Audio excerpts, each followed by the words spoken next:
tardes, amigos. Aquí 23 de diciembre y entonces iniciamos la jornada de conversaciones en movimiento o reflexiones en movimiento. Todavía no sé qué nombre darle a esto, porque conversaciones en realidad como tal, yo siento que estoy conversando con ustedes, pero al no poder escucharlos, pues resulta más una reflexión en movimiento. Vamos a verlo así. Bueno, este es el momento del año en que la gente hace una pausa entre todas sus actividades y sus ocupaciones para dedicarse un poco a la familia y a reflexionar, a buscar estar juntos. Esa necesidad de los seres humanos de permanecer junto a los seres queridos o a los amigos, ¿no? La idea es no estar solo.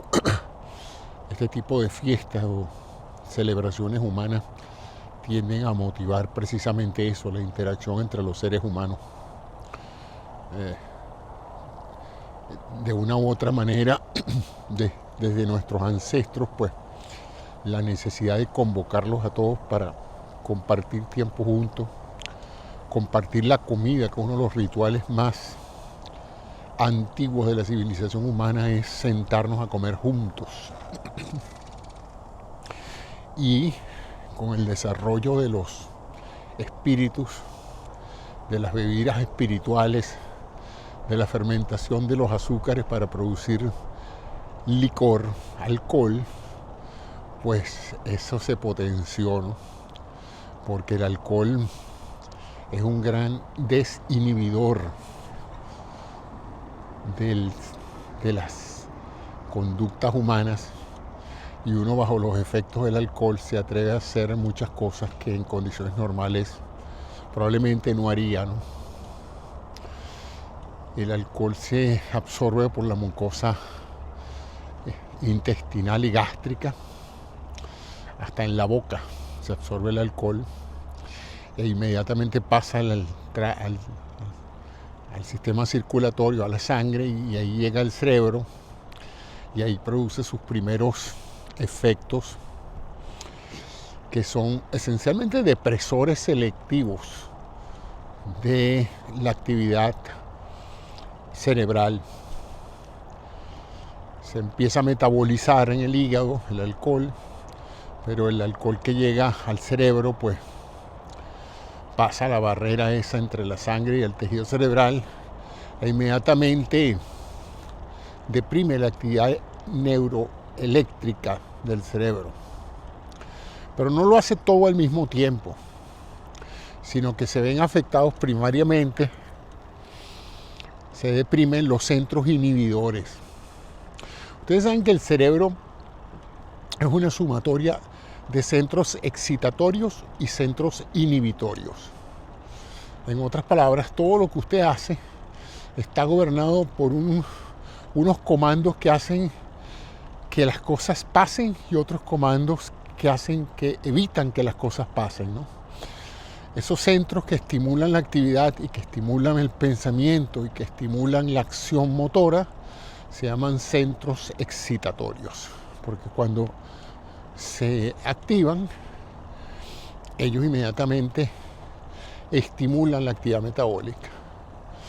Y para que el cerebro no estalle y explote y el cerebro tenga ciertos elementos de control, entonces tenemos también centros inhibitorios que nos frenan.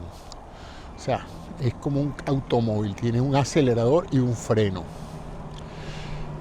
¿Qué le pasa a usted si usted selectivamente inhibiera los frenos de un vehículo? Se va de bocado, ¿no? Bueno, eso es lo que le pasa a la gente bajo los efectos del alcohol en etapas iniciales.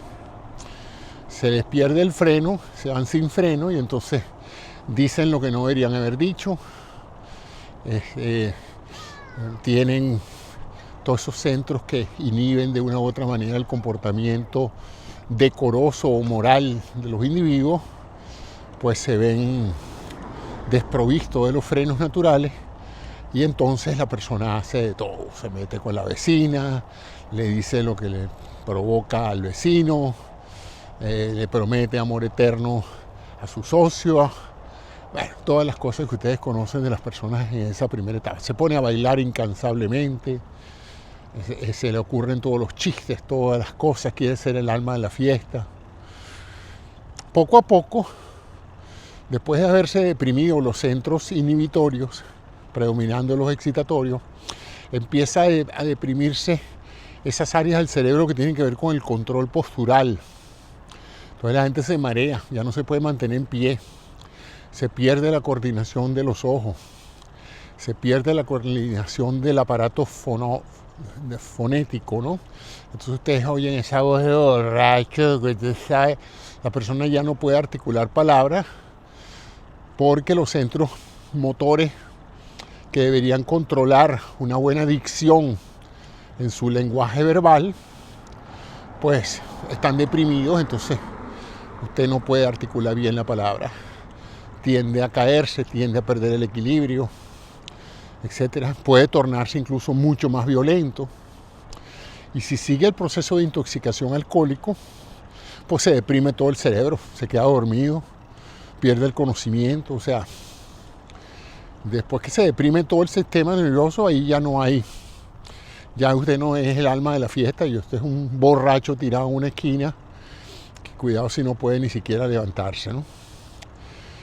Y si sigue tomando alcohol, pues se paralizan los centros respiratorios y se produce una intoxicación alcohólica, puede tener arritmias cardíacas, etcétera, etcétera, ¿no? Ya pueden morirse de una intoxicación alcohólica, ¿no? Cuando las personas no consumen alcohol brutalmente de una sola vez, sino es un proceso progresivo, en algunas personas, no en todas, se puede producir el desarrollo de lo que se llama la tolerancia al alcohol. Hay personas que nunca la desarrollan y siempre que se toman un traguito se marean y ya no pueden seguir tomando. Pero hay personas que con el uso frecuente del alcohol pueden tomarse una botella de licor completa, ¿no? Y todavía están bien.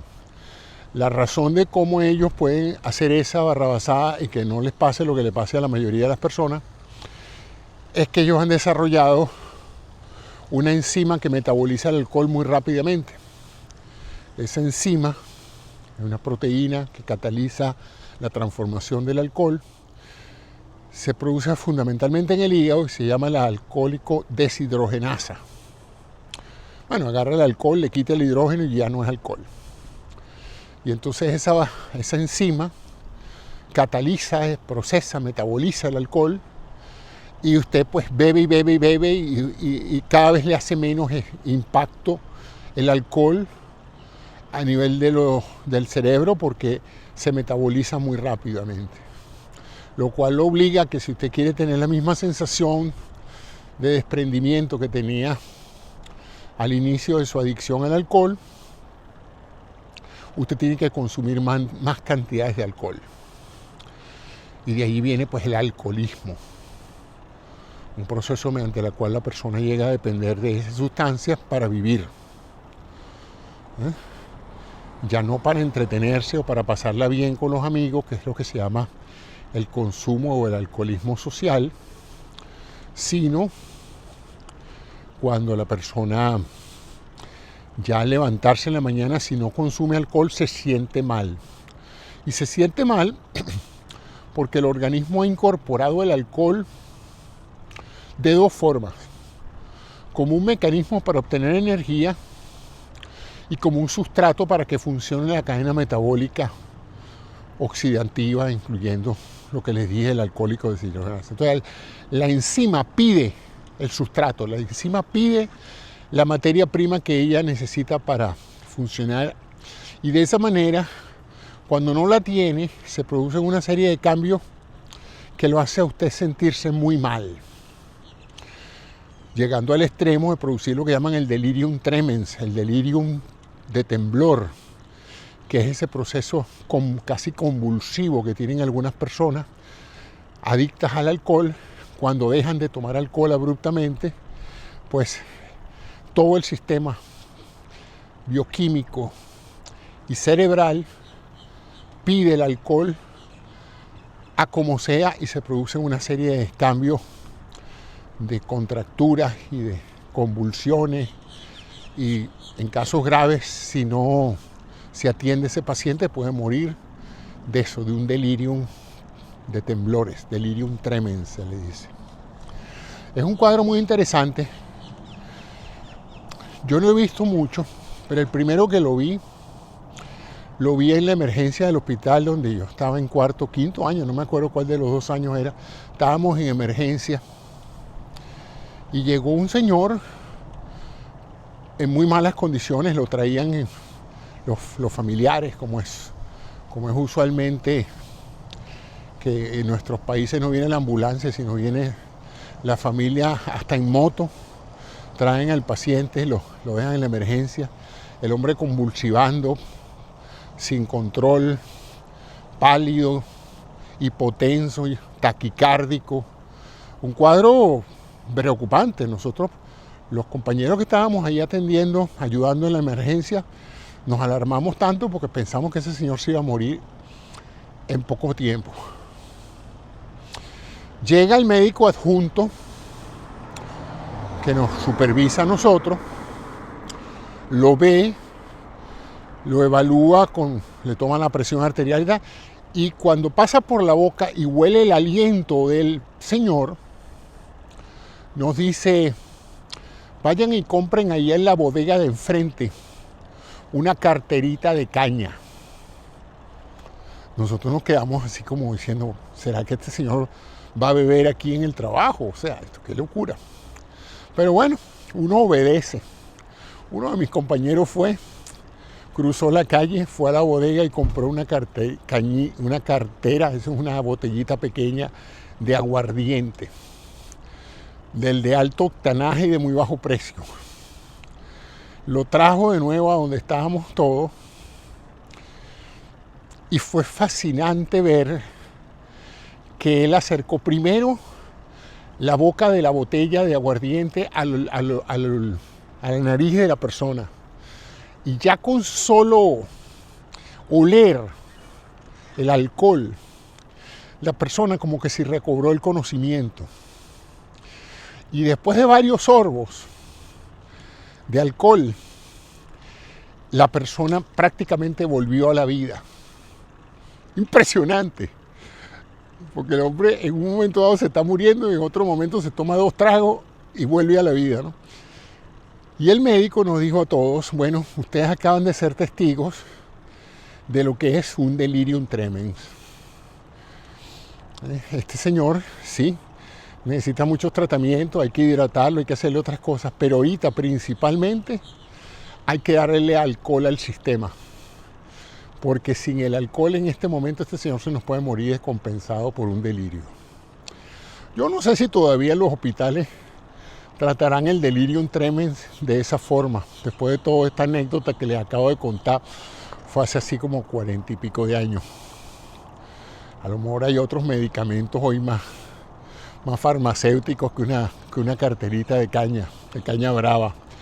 Pero todo esto se los digo porque estamos entrando en época decembrina, donde por lo menos en la tradición hispana iberoamericana, el alcohol juega un papel estelar. En estos próximos días se va a consumir mucho alcohol. Es interesante, la primera vez que yo vine aquí a un hogar en Norteamérica y me tocó pasar una Navidad, me dio mucha risa porque llegamos a la casa donde nos habían invitado a pasar Navidad, ahí en Massachusetts, New Hampshire, en New England, en Nueva Inglaterra, y entramos todo de lo más amable. Los huéspedes nos regalaron una maravillosa cena de Navidad, y yo decía: bueno, cuando irán a servir el whisky, cuando irán a servir el ron, aquí no hay licor. Y entonces cuando pregunté, se me quedaron viendo así como: ¿de dónde sacó usted que aquí íbamos a consumir licor en la noche de Navidad? No, esto no es una fiesta, esto es una celebración de la Navidad cristiana, ¿no?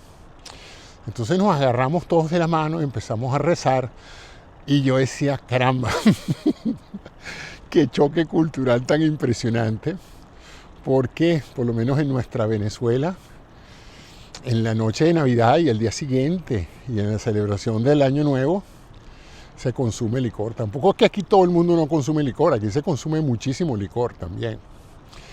Pero no se alardea tanto del consumo. Una de las cosas que yo veo es que nosotros nos vanagloriamos de ser consumidores de alcohol.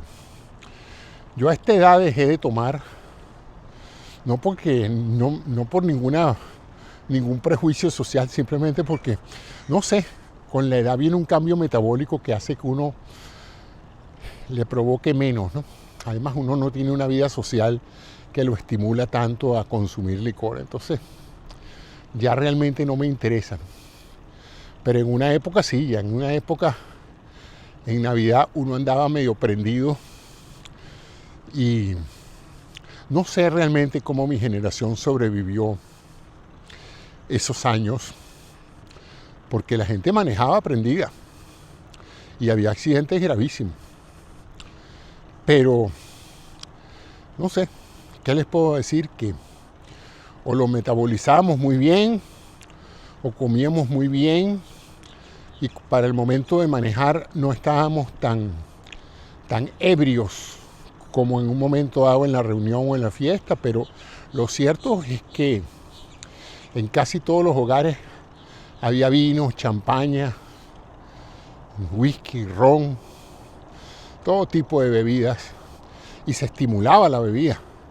Prácticamente la oferta era una bebida alcohólica de inicio para celebrar tu llegada, mucha música, eso es otra cosa, aquí yo no vi música, vi villancicos y cosas de esas, pero allá en Venezuela eso era pura gaita.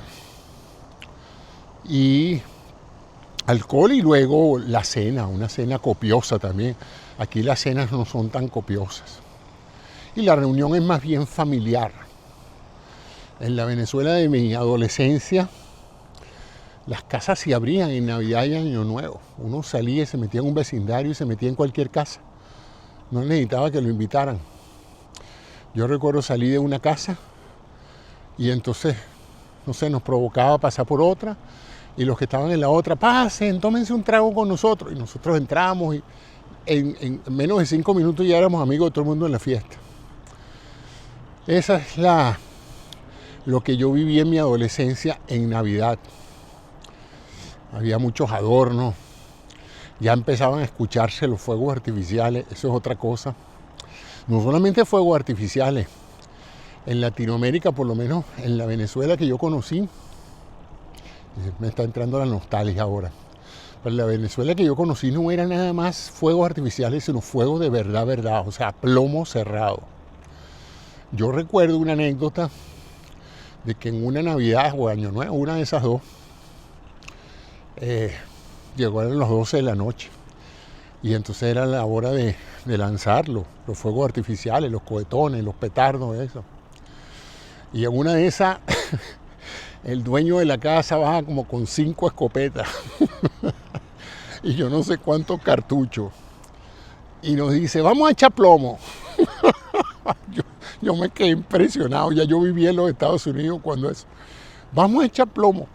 Y salgo yo y efectivamente los que estábamos ahí agarramos la escopeta y tiro al aire, así como cuando uno ve en esas manifestaciones en el Medio Oriente, que esos revolucionarios, esos fascinerosos se ponen a disparar al aire. Y uno, no sé, en esa época uno pensaba que eso no tenía mayor efecto. Cuando ese plomo sube, pero ese plomo baja también. Y hay mucha gente que ha sido gravemente lesionada por el trauma producido por una bala en descenso una vez que ha alcanzado su altura máxima, ¿no? Pero bueno, esa es la situación. Volviendo entonces al alcohol, hay un porcentaje de la población que en contacto con el alcohol puede volverse adicta al alcohol. Ahora que se conoce un poco más de la neurociencia, se dice que hay circuitos de estimulación que una vez que se activan, se habla de una vía metabólica de la dopamina. o lo que se llama la vía de la dopamina, que es un neurotransmisor que produce un gran placer, una gran euforia, una gran sensación de bienestar.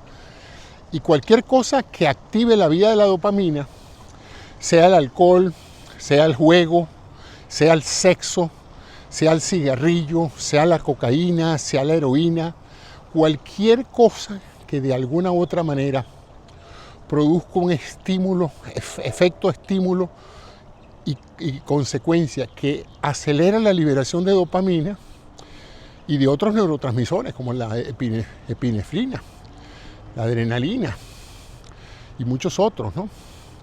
Todos estos neurotransmisores del placer, una vez que se establecen y que la gente se acostumbra a experimentarlo, entonces se dice que adopta su droga preferida, es decir, su forma específica de darse placer por la vía de la dopamina.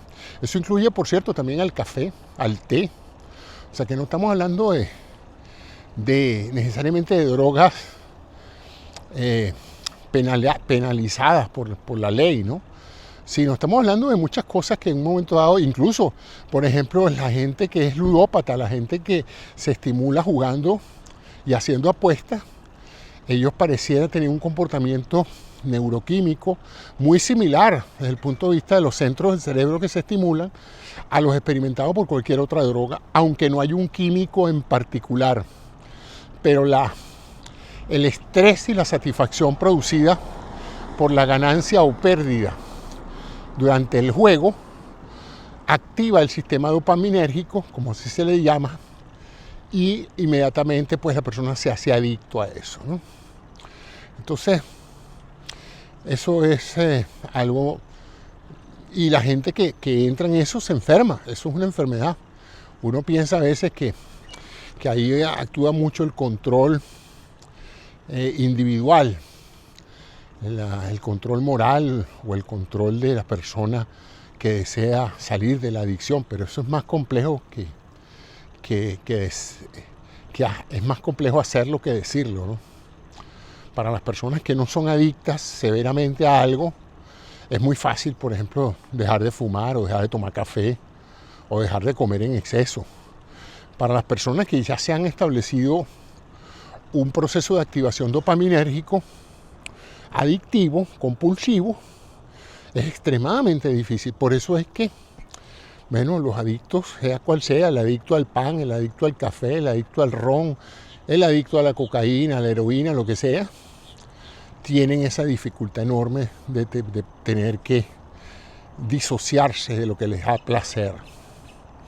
Son drogas que generan placer. Es confuso entenderlo, pero es así. El cigarrillo a la persona adicta a la nicotina. La nicotina es una de las sustancias más adictivas que hay.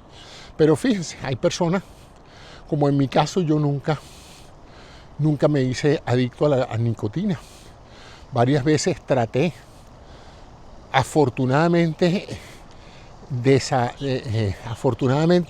traté en forma negativa, o sea, me arrepentí porque con cada inhalación cada vez me sentí peor.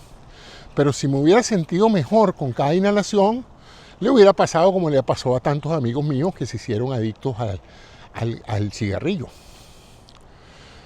Igual le pasa a la gente que va a ser adicta al alcohol. Hay un elemento genético en las adicciones, pero a veces ese elemento genético es difícil de disociar del componente familiar, porque si toda la familia estaba acostumbrada a tomar caña y los hijos terminan adictos al alcohol, pues se hace un poco difícil saber si son adictos al alcohol porque heredaron los genes que los hacen adictos al alcohol o porque heredaron la cultura en la cual el consumo de alcohol era celebrado. Es más, hasta empujado. Hay gente que si no toma, pues es un poco execrado del grupo, porque se dice que a la gente que toma no le gusta rodearse de gente que no toma. Yo me imagino que ellos, los que toman o toman mucho, o cuando yo tomaba mucho, la verdad es que no me gusta que haya alguien que no haga el ridículo. Uno quiere que si uno va a hacer el ridículo, los demás también lo hagan, ¿no? Entonces, si hay uno sobrio en el grupo que no hace el ridículo, pues uno termina siendo más evidente. No sé, eso se me acaba de ocurrir, de que esa es la razón por la cual se da esa situación de incomodidad ante quien no tiene la adicción. Pero bueno, en estas celebraciones navideñas, pues mi llamado es a que se acuerden lo que les dije, el progresivo deterioro del sistema nervioso central con el consumo de alcohol, y ni hablar de otras drogas, pues, que son mucho más adictivas, ¿no? Las drogas heroicas, por ejemplo, la cocaína o el opio, los opiáceos, son mucho más adictivos porque activan más rápidamente y a menores dosis los circuitos dopaminérgicos. Entonces, hoy por hoy se piensa que si se logra desarrollar medicamentos que interrumpan esa cadena de placer derivada de la dopamina, pueda usarse para que las personas adictas a algo controlen sus adicciones. Y se está trabajando mucho en eso. Ahorita ha pasado algo interesante. Yo no sé si ustedes saben que ahorita hay una serie de drogas para el control inicialmente de la obesidad. Son los agentes agonistas del receptor GLP-1, que es un receptor que tiene que ver con la hormona glucagón y que tiene mucho que ver con el control de la saciedad. Es decir, esa señal de retroalimentación que recibe el cerebro y que le dice: detén el apetito de este señor porque ya comió mucho. Y si todos ustedes han experimentado lo que es estar saciado, es decir, que ya no necesitan, no quieren más alimento y hasta les repulsa que les traigan más alimento porque simple y llanamente pues no pueden, ya perdieron el gusto por consumir más alimento. Bueno, hay ciertas personas que tienen ese sistema de control deteriorado y producto de eso comen más allá de la cuenta y no se dan cuenta que están comiendo más allá de la cuenta. Estas drogas se han utilizado también muy efectivamente para el control de la diabetes tipo 2, ya que de una u otra manera actúan como unos exprimidores del páncreas para que produzca insulina. Entonces, al producir más insulina, ayudan a controlar la glucosa en sangre, además de controlar el apetito y quitarle el apetito. Entonces, todas aquellas personas que tienen una diabetes tipo 2 derivada de la obesidad y el síndrome metabólico, se mejoran muchísimo con la administración de estas drogas inyectadas en la grasa subcutánea. Se inyectan una vez semanal. La más famosa de todas es la Ozempic, pero hay otras como la Mounjaro y hay otras drogas de este tipo. Bueno, yo la consumí, me ayudó mucho a bajar de peso y a controlar mi diabetes tipo 2, de manera que puedo dar fe de su eficacia para ayudar en la diabetes y para bajar de peso quitando el apetito. Ahora, la razón por la cual la menciono es porque esa es la que se está popularizando y que todo el mundo la está buscando, no los diabéticos, sino que la están buscando para bajar de peso, porque como tiene un efecto supresor del apetito fuerte, pues hay mucha gente que, no siendo diabéticas, están buscando desesperadamente una prescripción, porque es una droga que solo se administra bajo prescripción médica, y para bajar de peso. Y no para aquellos que tienen que bajar de peso 20, 30% de su peso corporal, o sea que están obesos mórbidos, que tienen más de 30, 35% del índice de masa corporal de obesidad. No. Hay gente que porque tiene 6, 8 kilos de más, ya quiere administrarse ese medicamento para perder peso reduciendo el apetito. Bueno, lo cierto es que uno de los efectos colaterales que se ha observado en el uso de estos medicamentos, lo comentaba el otro día con mi médico, y se siguen haciendo evaluaciones, es porque muchos pacientes han reportado una falta de apetito, interés o ¿cómo es que se llama eso? La palabra es compulsión por las cosas a las cuales eran adictos. Es decir, los que tomaban alcohol, se les quita el deseo de tomar alcohol. Los que fumaban han reportado que ya no tienen tanta necesidad de fumar o que han dejado de fumar. No se lo podían esperar, pero no sé, ya no les provoca fumar. Fíjate qué interesante. Los que tomaban mucho café, lo mismo. Los que consumen mucha marihuana han reportado también que después de empezar a administrarte estos medicamentos, aparentemente también les ha bajado el apetito o la necesidad de consumir marihuana. Entonces se está buscando vamos a ponerlo así, la cuarta aplicación terapéutica de estas drogas. La primera sería el control de la diabetes. La segunda sería bajar de peso. La tercera sería el control de los procesos metabólicos de hígado graso y de síndrome metabólico, que afecta a muchas personas y que aumenta el riesgo cardiovascular. Y este sería el cuarto. ¿Qué tiene esta sustancia o qué tiene esta secuencia molecular que debe estar afectando la activación dopaminérgica? Porque es la única explicación que uno de los efectos colaterales de esta droga sea que quite el apetito por el alcohol, por el cigarro, por el café, por la marihuana, por la cocaína. Entonces, algo está ahí. Y eso algo hay que profundizarlo, porque quizás no sea estrictamente esta droga la que ayude a muchos pacientes a dejar las adicciones, pero hay que estudiar mejor ese mecanismo de acción que ya no acontece a nivel de los receptores GLP-1, sino que actúa a nivel de receptores cerebrales y que controla estas adicciones, ¿no? Vamos a ver, yo estoy muy esperanzado de que si continúan estas investigaciones, pronto vamos a tener un tratamiento similar que pueda ser utilizado con éxito en adicciones, el control de las adicciones. ¿Usted es alcohólico? Sí, bueno. Vamos a ponerle estas inyeccioncitas o a darle esta pastillita y usted va a perder total apetito por el alcohol. No como hay ahorita, que hay unos medicamentos que hacen que cuando usted tome alcohol se sienta muy mal. Eso ya existe y ha sido uno de los tratamientos que se ha usado con relativos éxitos, porque también la gente se siente muy mal cuando consume este medicamento y consume alcohol también, ¿no? Pero este sería simplemente, así como te quita el apetito no solo por la comida, sino te quita el apetito por la marihuana, te quita el apetito por el alcohol, por la nicotina, etc. Voy a profundizar un poco más porque esto todo se ha dado en el último año y medio.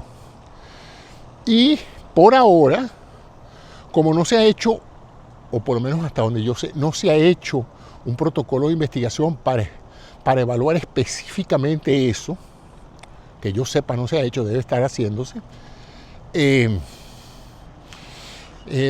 lo tenemos como una anécdota de las personas que están en tratamiento por otra cosa, por obesidad, por diabetes, etcétera, ¿no? Pero es posible, casi seguro, que los laboratorios ya deben estar evaluando o esas mismas medicamentos o parecidas para el control de las adicciones. Y quiero cerrar el programa de hoy diciéndole que este año 2025 va a ser el primer año de la transformación de la medicina farmacológica. ¿Por qué? Porque por primera vez en la historia del desarrollo de fármacos se va a empezar a usar la inteligencia artificial. La inteligencia artificial para probar en el laboratorio cibernético miles de combinaciones y predecir cómo se van a comportar en la realidad. Ustedes saben que un fármaco, hay 3 tipos de origen de fármacos, ¿no? Los fármacos de la naturaleza, donde hay evidencia anecdótica, empírica, de alguien que dice, tú sabes que hay una hierba allá en el Amazonas, una planta que le llaman la planta del digitalis, y que cuando la gente se chupa esas hojas de digitalis, se mejora el corazón. Si estaba insuficiente el corazón parece recobrar vida y funcionar mejor cuando la gente se chupa esas hojas.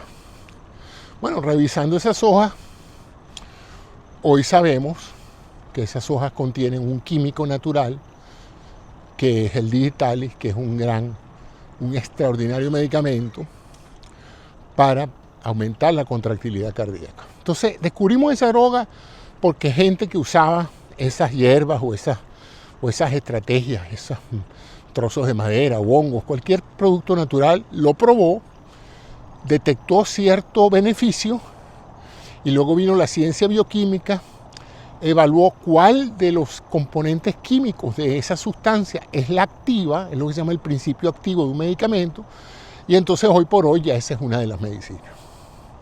O sea, el origen es natural y se procesa precisamente para no darle a la gente 1 kilogramo de hierba, sino que perfectamente le puedes dar la dosis equivalente a 1 kilogramo de hierba en 5 miligramos del principio activo, para que usted no esté comiendo hierba todo el día. Bueno, entonces la segunda forma de tener medicamentos es la sintética, es decir, el conocimiento de la química nos permite saber que si combinamos esta molécula con aquella molécula, podemos entonces tener un efecto que baje la fiebre, que calme el dolor, que haga esto, que haga aquello. Entonces se empieza primero por la química ya conocida y los efectos conocidos de ciertos químicos. Luego se formulan diferentes mezclas, se sintetizan, que se llama, y esa mezcla se le administra a ratones de laboratorio y luego si funcionan en los ratones y no los mata a todos, pues lo prueban en conejos y después lo prueban en monos y así nos vamos acercando un poco a los animales superiores y si sigue probando tener efectividad y seguridad, pues empezamos a probarlo en humanos. Y entonces empiezan a aparecer los efectos colaterales, dañinos, y entonces los retiramos. Si no aparecen, pues los seguimos usando. Esa es la segunda forma de producir medicamentos. Es una forma muy laboriosa y muy costosa, porque según dicen los que trabajan en esto, 80% de esas combinaciones sintéticas que se hacen en el laboratorio no funcionan para nada. O sea que eso es dinero perdido. En otras palabras, usted tiene un poco de científicos, químicos, bioquímicos, médicos, haciendo cualquier tipo de pruebas en animales en laboratorio y 90% de las pruebas o no pasa nada, o los ratones se mueren, o no hay ningún beneficio. Entonces eso hace que esa industria tenga enormes costos de desarrollo, porque tiene que perder 90 veces para ganar una vez. Entonces cuando gana, ella trata de recuperar en ese solo producto que sí funcionó todo el dinero que ha perdido en los miles de productos que no funcionaron.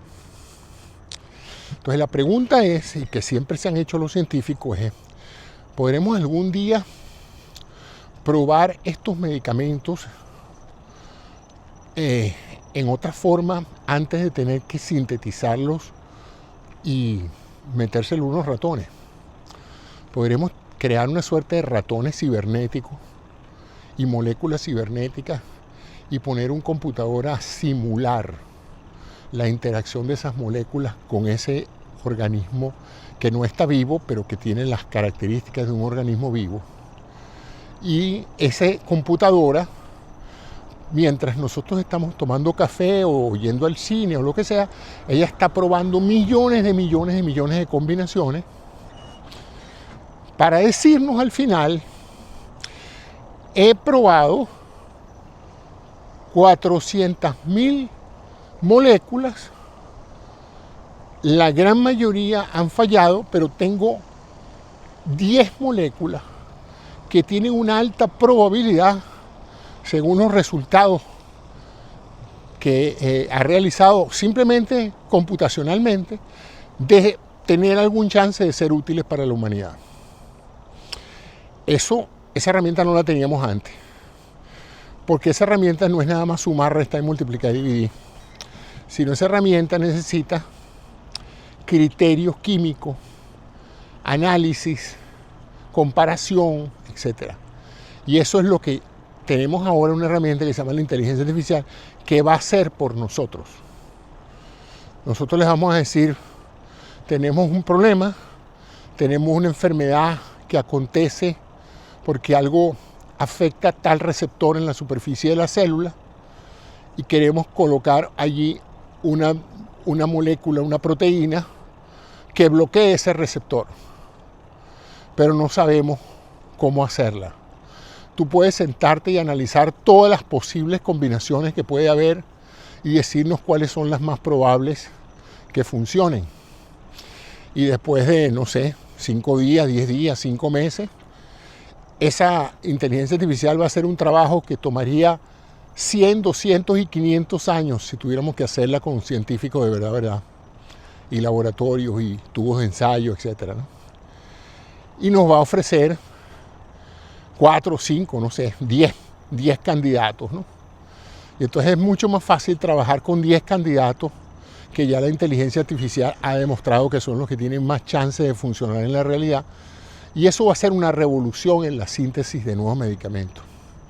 Ya está pasando, y esa utilización de la inteligencia artificial para diseño de fármacos, más la tecnología, la biotecnología de terapia genética, modificando genes dañados o alterando genes para que cumplan otras funciones, todo eso va a modificar por completo el patrón de curación de muchas enfermedades. Así es que, y eso comienza, a mi juicio, este año, 2025, ya los premios Nobel fueron otorgados, ya las computadoras tienen modelos muy eficientes para empezar a trabajar en síntesis de proteínas, y según lo que se dice, funciona. Es decir, las computadoras con inteligencia artificial pueden perfectamente diseñar nuevas moléculas y darnos una factibilidad de cómo pueden interactuar con la parte conocida del cuerpo humano y abrirnos nuevas ventanas en el próximo programa les voy a hablar de uno de esos medicamentos que probablemente va a ser o va a representar la curación del carcinoma de colon, el adenocarcinoma de colon, que como ustedes saben mata a muchas personas porque en la mayoría de los casos cuando se descubre ya ha metastizado, ya se ha sembrado en otros órganos. Bueno, aparentemente este tratamiento que utiliza anticuerpos monoclonales funciona. Y según tengo entendido por lo que leí en el Mass General, en el New England Journal of Medicine, funcionó también en las pruebas que le dieron una aceleración al proceso de protocolos de tratamiento ya. Así es que bueno, eso es lo que les puedo decir en este preámbulo de la Navidad. Moderación con el consumo de alcohol, evitar el consumo de drogas que los pongan en problemas de todo tipo, júntese con sus seres queridos, si no tiene seres queridos, júntese con el que esté cerca y quiéralo mucho y déjese querer, porque eso es bueno para su salud. Yo voy a hacer lo mismo. Mañana voy a estar con parte de mi familia y pasado mañana voy a estar con otra parte de mi familia. O sea que voy a celebrar